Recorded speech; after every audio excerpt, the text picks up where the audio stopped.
Bob, this is not the Long Island Expressway.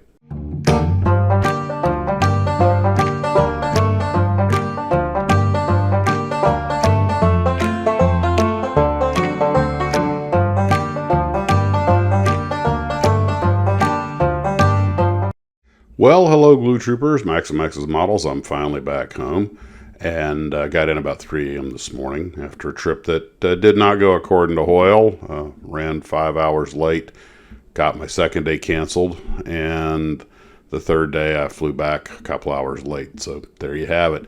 Although it was a beautiful day in Boston to kick around the Commons, although the next day in New York wasn't so nice. Although at least the hotel did have a beautiful view of LaGuardia.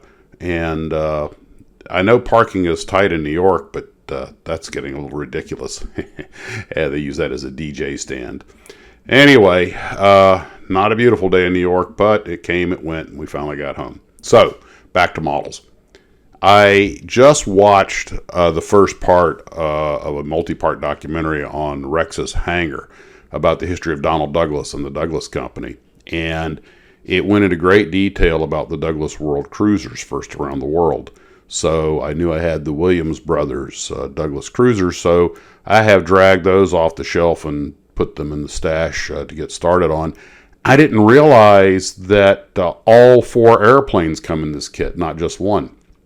In this particular one I was given, the instructions are pretty straightforward. The kits are reasonably simple, but this one, of course, has a decal sheet as you expect, but there's also a CD-ROM that I'm going to watch probably as soon as I'm done with this about the airplanes.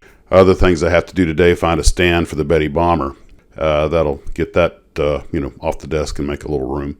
The Douglas World Cruisers are incredible airplanes. His history on their evolution and Douglas aircraft is really worth a watch. I suggest if you guys have any interest in aviation history, you go out and check it. I'll put a link below, and this is the first part of a multi-part. But when I dragged down the Williams kits, I remembered, Williams is really better known for their 1/32nd scale racing planes. I have a bunch of them in the stash that were given to me by Glue Troopers. The only one I've actually built is the Weedle Williams, and it's Weedle, not Waddell.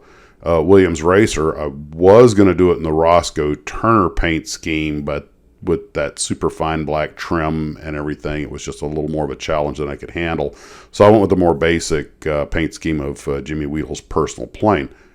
Ironically, though, when I went to the Crawford Museum, I saw a whole bunch of beautiful models of the Williams kits, builds. I was like, well, it can be done. Had to figure out how to deal with those razor thin black stripes and everything. And same with the GB. It has the really thin trim on it. It's very tricky when you scale it down. This morning I thought I would entertain myself by doing a quick build with this slat slab wood CF105.